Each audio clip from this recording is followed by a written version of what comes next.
Welcome everybody, I wish all the best and I hope that you are all in good health. Before we get started with the second semester lectures, I'd like to thank you for your effective interaction and participation in the discussion of the first semester lectures and answering the quiz questions. Now let's start with the question number 14, which is a continuation to lecture number 3 entitled The General Principles of Media Translation, and has the question, what are the general principles of media translation? Starting with principle number 26, we rarely find a word with one meaning because meanings are much more than words in all languages. Words are polysemous, therefore translators' duty is to understand the intended meanings in the source language to choose an equivalent in the target language. And this is the hard challenge in translation, to understand the text of the source language and make an equivalent in the target language. المعاني في أي لغة أكثر من الكلمات، ولذلك يندر أن نجد كلمة ذات معنى واحد. معظم الكلمات متعددة المعاني، ومن واجب المترجم أن يفهم المعنى المقصود في اللغة المصدر كي يختار ما يقابله في اللغة الهدف.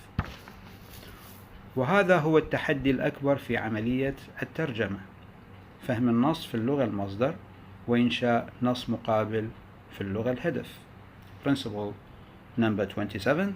Sometimes it's impossible to produce a perfect translation, but satisfactory translation is always possible. It requires precision, knowledge and experience. الترجمة الكاملة ممكنة أحيانا، ولكن الترجمة المرضية ممكنة دائما، إلا أنها تتطلب الدقة والدراية والخبرة. Principle number 28. Prose is translated into prose. Poetry is either translated into poetry if it was possible, or to prose if it was not possible. النثر يترجم إلى نثر، أما الشعر فيجوز أن يترجم إلى شعر إن أمكن، أو إلى نثر إذا تعذرت ترجمته إلى شعر. Principle number 29. Translator should have a good command on both languages, source and target language. Mastering the source language to understand the text and mastering the target language to write using it. Obviously, not mastering the first one would make the second an eclair, and not mastering the second one would make the writing full of mistakes. Things would be terribly bad if the translator was bad in the two languages.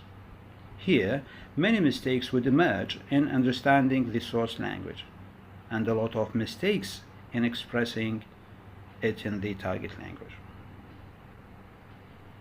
يتوجب على المترجم أن يتقن اللغتين، اللغة المصدر واللغة الهدف. يتقن الأولى ليفهم النص، ويتقن الثانية ليكتب بها. ومن الواضح أن عدم الإتقان للأولى سيجعل الفهم مختلا، وأن عدم الإتقان للثانية سيجعل الكتابة مليئة بالأخطاء من كل نوع، وتصل الأمور إلى حد الكارثة إذا كان المترجم ضعيفا في اللغتين.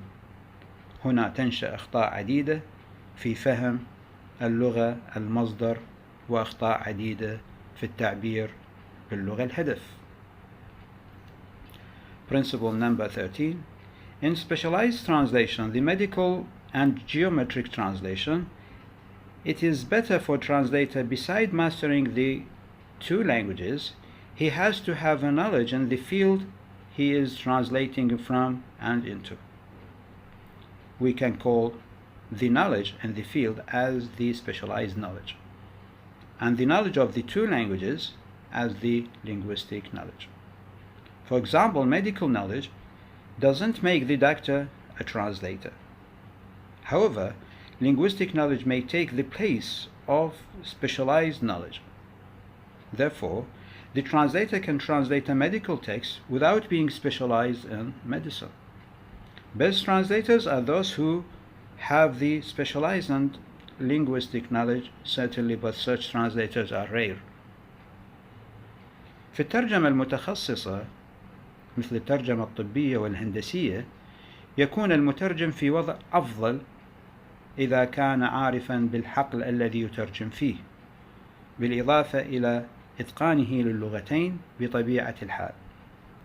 ويمكن أن ندعو المعرفة بالحقل المعرفة التخصصية، وأن ندعو معرفة اللغتين المعرفة اللغوية. ومن الواضح أن المعرفة التخصصية لا تغني عن المعرفة اللغوية. فالمعرفة الطبية مثلا لا تجعل الطبيب مترجما، ولكن قد تغني المعرفة اللغوية عن المعرفة التخصصية، إذ يستطيع المترجم أن يترجم نصا طبيا دون أن يكون متخصصا في الطب. ولا شك أن خير المترجمين من كانت تتوفر لديه المعرفة التخصصية والمعرفة اللغوية معا، ولكن قليلا بل نادرا ما يتوفر مثل هؤلاء المترجمين. Principle number 31. Translation process is a process of making decisions in every moment. So translator has to make a decision every time he translates a word. Of course, good decision making depends on translator's linguistic ability and his knowledge in translation. In many situations, the process of translating recalls a retry, which means translating forward, then back, word, then forward, until the translator feels that his product is settled and became satisfactory semantically and syntactically. إن عملية الترجمة عملية اتخاذ قرارات في كل لحظة، إذ لابد أن يتخذ المترجم قرارا عند ترجمته كل كلمة وعند ترجمة كل تركيب. وبالطبع حسن اتخاذ القرار يعتمد أساسا على المقدرة اللغوية للمترجم وعلى درايته بفن الترجمة أو علم الترجمة. كما أن عملية الترجمة في العديد من المواقف عملية تستدعي إعادة المحاولة، أي الترجمة إلى الأمام ثم العودة إلى الخلف ثم إلى الأمام، حتى يحس المترجم أن المنتوج قد استوى واستقر وأصبح مرضيا من حيث المعنى والمبنى. Principle number 32. For the Arab students, translating from English into Arabic is much more easier than translation from Arabic into English, because translating from English requires an English understanding and Arabic expressing. However, translating from Arabic requires an Arabic understanding and an English expressing. The difficulty of the first one is the English understanding, and difficulty of the second is more difficult than understanding in most of the cases. للطالب العربي الترجمة من الإنجليزية إلى العربية أسهل بكثير من الترجمة من العربية إلى الإنجليزية، لأن الترجمة من الإنجليزية تستدعي فهم الإنجليزية والتعبير بالعربية، ولكن الترجمة من العربية تستدعي فهم العربية والتعبير بالإنجليزية. صعوبة الأولى فهم الإنجليزية، أما صعوبة الثانية فهي التعبير بالإنجليزية.